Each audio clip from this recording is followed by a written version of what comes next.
Good morning, welcome back to the channel. Today I've had a surprise because in the post I got this package. It's from Photo Hippo in Burnley, up in the darkest Lancashire.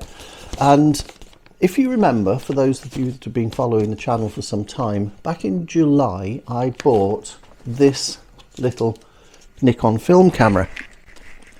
He says, dropping something onto the floor. This little Nikon, it's an f/60 film camera.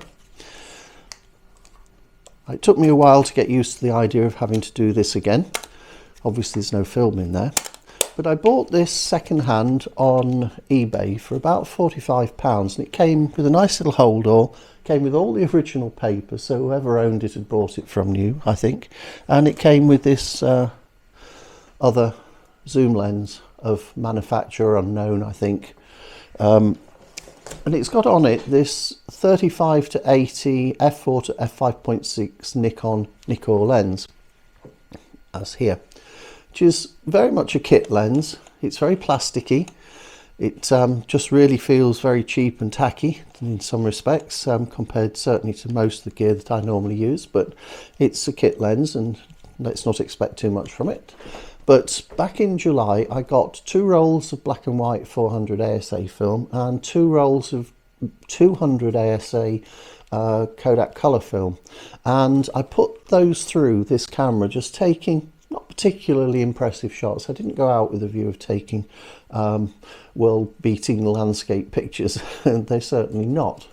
Mine rarely are anyway. But the long story short was I set it on automatic. Couldn't be bothered doing anything more than letting it do the job for me, and went out and took a whole bunch of pictures of different things, the dogs, local area, buildings in the area, things, just things to use the film up. And this was after lockdown had finished, and I'd never got around to processing those films. They just sat on the mantelpiece up behind you there for quite some length of time, and it was about 10 days ago that I thought, no, I've got to do the second part to this video, because the guys that have seen the first part will want to see the second part, and there'll be a link below to the video of the first part of me using this camera. So without more ado, let's have a look at what we got back. So here we get this back from through the post, first class, signed for, and yep, nothing else in there. 235 black and white, 235 colour. Total cost £45. Scan to SD card. Here's the SD card. I sent them a 16GB SD card, so we'll have that. That needs to go into the computer, and that needs to have the images downloaded. And I asked them to scan them to TIFFs. They could have done them to JPEGs, but I thought, nah, let's do it TIFF. So what have we got in here apart from the SD card? Aha, we have a series of colour and hopefully somewhere black and white negatives, and it's apparently there are 36 of the black and white on each roll of film and 24 of the colour ones. So I've got a fair number of these that are actually on this little SD card here. So without more ado, I'm going to switch across to screen capture and go over to the computer and import these images, and let's have a look at them and see what conclusions we can draw from an incredibly cheap little camera. By the way, this camera and that lens and the hold-all, I'm giving it away at the end of this video. So if you're interested, I will post it to the UK second class, but I won't post it to the rest of the world without you paying the cost of it. But if you want it, you're welcome to pick up the cost of postage if you're outside the United Kingdom, or soon to be probably disunited Kingdom, and this camera can be yours. And watch further on, see what results it generates. Without doing a spoiler alert, I was mildly surprised by how good this little camera was. So if you'd like to own it, or you have a friend or a family member that could benefit or would like a film camera rather than the much more modern digital cameras we're all currently using, then drop me a link in at the bottom, make a comment of some description, say you're interested, and out of the people who are interested, I'll randomly pick someone. And if no one's interested, I'll put it back on eBay and sell it that way. So let's go across the screen capture and see what we've made of all of this. Okay, I've imported the images into Lightroom, and I've trimmed out the ones that are not really particularly interesting, and I've been left with a series of 6 images, 3 black and white, as you can see along the bottom, and 3 colour ones. As you can see also, there are 2 of each.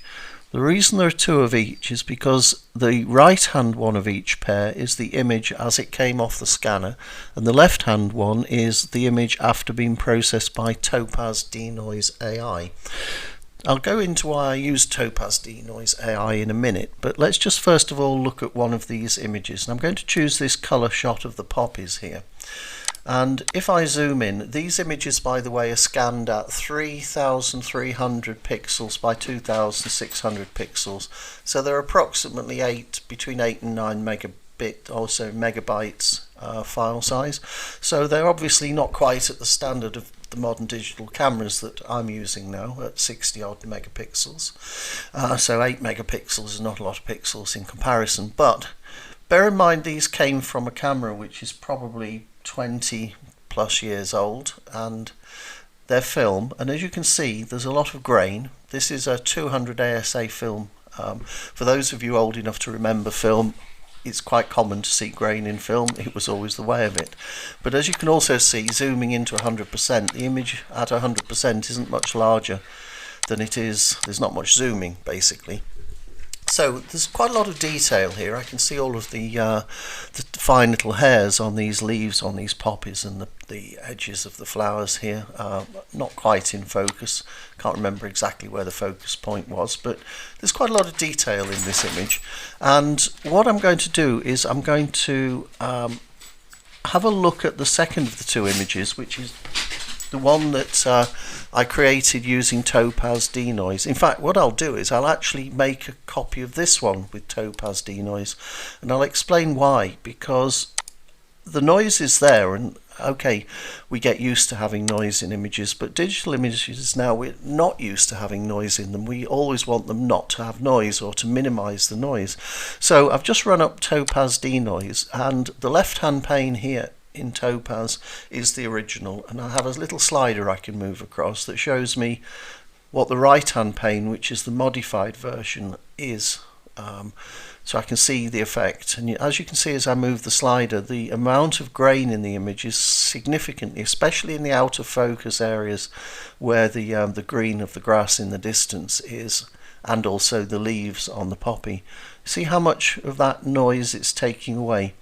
I've got it set on high and high, and by high and high what I mean here is the noise removal is set to high, and the enhancing of sharpness is set to high.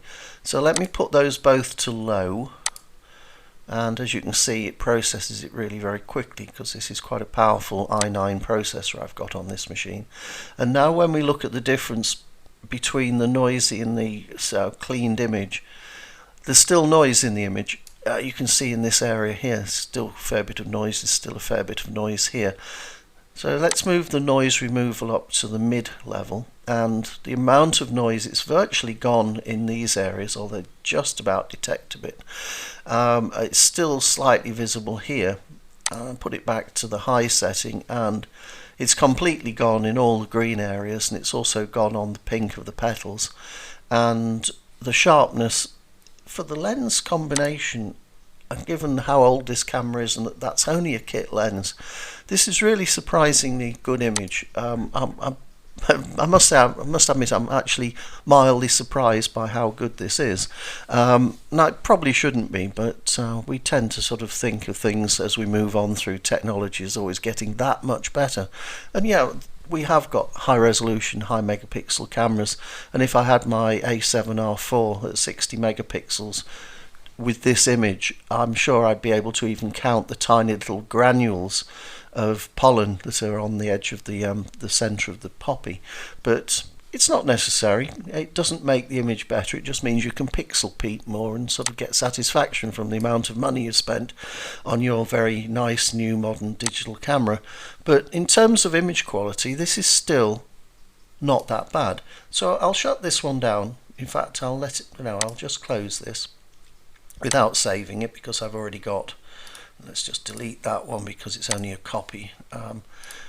There is the image that I did earlier, a very reference to Blue Peter, one I did earlier, for those of you old enough to remember Blue Peter as a child.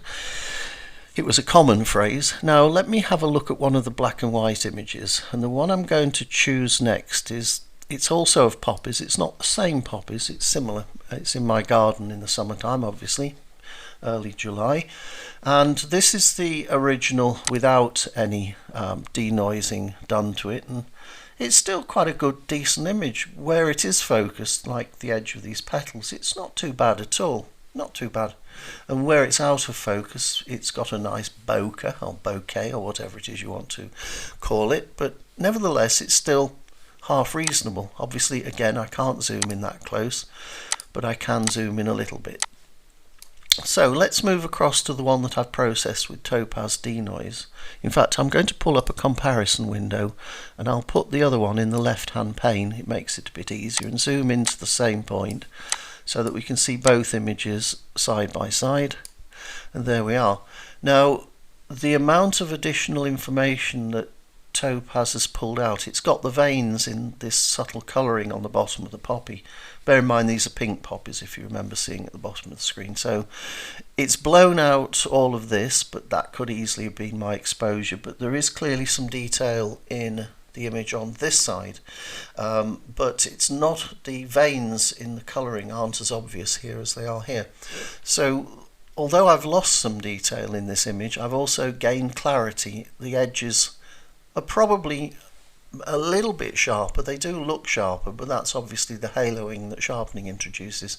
The little tiny very thin furry feathery sort of hairs on the edge of the stem here are more obvious in the denoised version than they are in the previous version, but it's all a matter of taste and preference at the end of the day. I prefer my images really quite clean. I rarely introduce grain for the sake of it, although I did on a recent image just because I thought it would work well with it, but I don't normally like noise in the pictures, and I tend to do the utmost to get rid of it, which is why I've got Topaz denoise installed on my computer. But all in all, that's not a bad image at all. I'm going to move across now to this colour image, which is of my two dogs in the field, and again I've got a denoised version on the left and a as shot image on the right. And what I'm noticing is, yes, little Pippin here is quite grainy around his muzzle if we look in this area, and it's been removed here.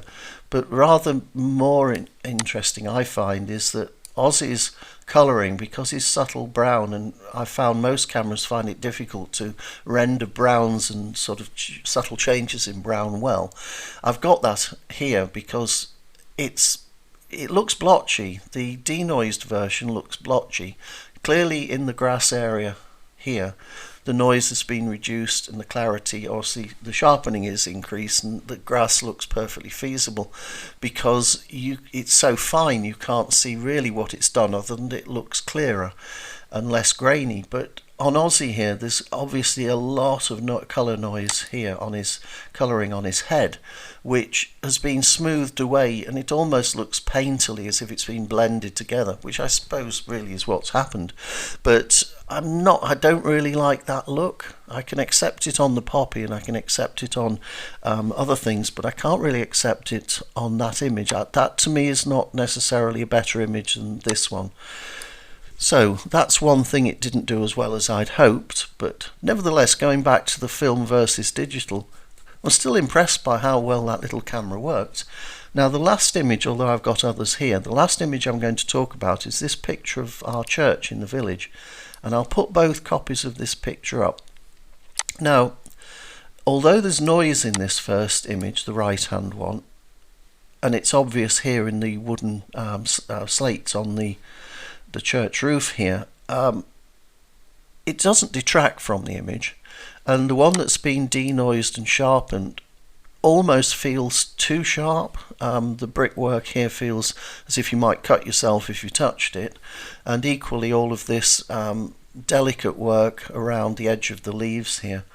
I'm not sure I like the look of this on this denoised version. In fact, I actually think in this case I prefer the undenoised version.